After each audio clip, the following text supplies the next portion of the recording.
নমস্কার, আমি doctor Naren Pandey, allergy asthma centre, কলকাতার পক্ষ থেকে। আজকে আমরা আহ, আমাদের এই চ্যানেলে আপনাদের স্বাগত জানাই এবং আজকে আমরা যে আলোচনা করতে চলেছি সেটা হলো সারা রাত শুকনো কাশি হয়, রাতের মধ্যে এত কাশি হয় যে ঘুমানোতেও কষ্ট হয়ে যায়, ঘুম ভেঙে পড়ে, ঠাঁ ঠাঁ করে আওয়াজ করে কাশি হয়। আমার নিজের বাড়িতে এবং পাশাপাশি লোকের বাড়িতেও কিন্তু এই কাশির আওয়াজ গিয়ে হানা দেয়। এটার থেকে সমাধান কি করে পাওয়া যায়, এটা নিয়ে আজকে আমাদের আলোচ্য বিষয়। আপনারা যারা নতুন দর্শক এসেছেন ওনাদের স্বাগত জানিয়ে অনুরোধ করব লাইক, সাবস্ক্রাইব, কমেন্ট, শেয়ার করে যেতে। পূর্ণ দর্শক যারা লাইক, সাবস্ক্রাইব, কমেন্ট, শেয়ার করছেন ওনাদের অনেক অনেক ধন্যবাদ। এখনো যদি চ্যানেল না সাবস্ক্রাইব করে থাকেন তাহলে দয়া করে চ্যানেলটা সাবস্ক্রাইব করে যাবেন। আমরা কলকাতায় শিয়ালদা স্টেশনের পাশে 5 মিনিটের হাঁটা পথ মৌলালী মাজার এবং ইন্টারলিক সিনেমা হলের মাঝখানের বাড়িতে অবস্থিত। আমাদের এখানে পরিষেবা নেওয়ার জন্য অগ্রিম 500 টাকা নন রিফান্ডেবল জমা দিতে হয়, যেটার জন্য আপনারা যোগাযোগ করে নিতে পারেন স্ক্রিনের নিচে দেওয়া নম্বর 7278034776। চলে আসি মূল আলোচনায়। এই রাত্রের শুকনো নন প্রোডাক্টিভ ড্রাই কফ সারা রাত ধরে হয়, বেশিরভাগ এই সন্ধ্যার পর থেকেই চালু হয়। এই রকম কফ হওয়ার কারণটা হচ্ছে অ্যালার্জিক ট্রিগার।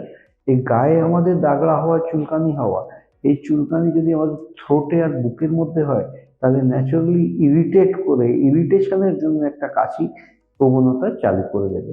আর এই সারা রাত ধরে যে কফটা হয় তার মূল কারণ হলো অ্যালার্জিক ট্রিগার্স।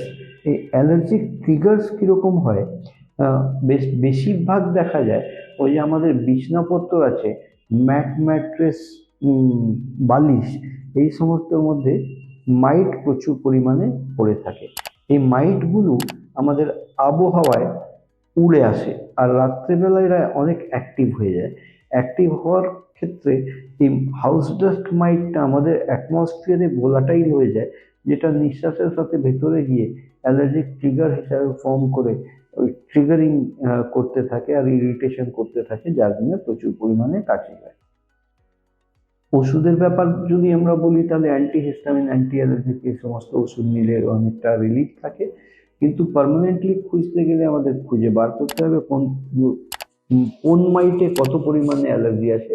সেটা মডিফাইড স্কিন প্রিক টেস্ট পদ্ধতিতে পরীক্ষা করে আমরা চিহ্নিত করতে পারি। 144 ধরনের টেস্ট 2500 টাকায় হয়, পরামর্শ শুল্ক 1000 টাকা আছে। আর যখনই আমরা বুঝে নিতে পারবো কোন জিনিসে কত পরিমাণে অ্যালার্জি হচ্ছে, তাহলে তার বিরুদ্ধে স্পেসিফিক ভ্যাকসিন তৈরি করে দিলে এর সমাধান করা যায়। এই ভ্যাকসিনের চার্জেস হচ্ছে 8000 টাকা 1 বছরের পুরো কোর্সের জন্য। এইরকম পরিষেবা যদি নেওয়ার প্রয়োজন থাকে তাহলে নিচে দেওয়া নাম্বার 7278034776 যোগাযোগ করে আপনারা অগ্রিম 500 টাকা নন রিফান্ডেবল অ্যাপয়েন্টমেন্ট ফি পাঠিয়ে চলে আসতে পারেন কলকাতায়। আমরা শিয়ালদা স্টেশনের পাশে 5 মিনিটের হাঁটা পথ মৌলালী মাজার এবং ইন্টারলিক সিনেমা হলের মাঝখানে বাড়িতে অবস্থিত। আপনারা ভালো থাকুন, সুস্থ থাকুন। আমি doctor Naren Pandey, allergy asthma centre, কলকাতার পক্ষ থেকে। ভিডিও যদি পছন্দ হয় তাহলে একটা লাইক বাটন প্রেস করবেন, আর যদি আপনি শেয়ার করেন তাহলে অনেক মানুষ যারা ওয়াকিবহাল নয় ওনারা জানতে পারবেন। সাবস্ক্রাইব যদি না করে থাকেন তাহলে একটা সাবস্ক্রাইব করবেন। আমি doctor Naren Pandey, allergy asthma centre, কলকাতার পক্ষ থেকে। আপনারা ভালো থাকুন, সুস্থ থাকুন।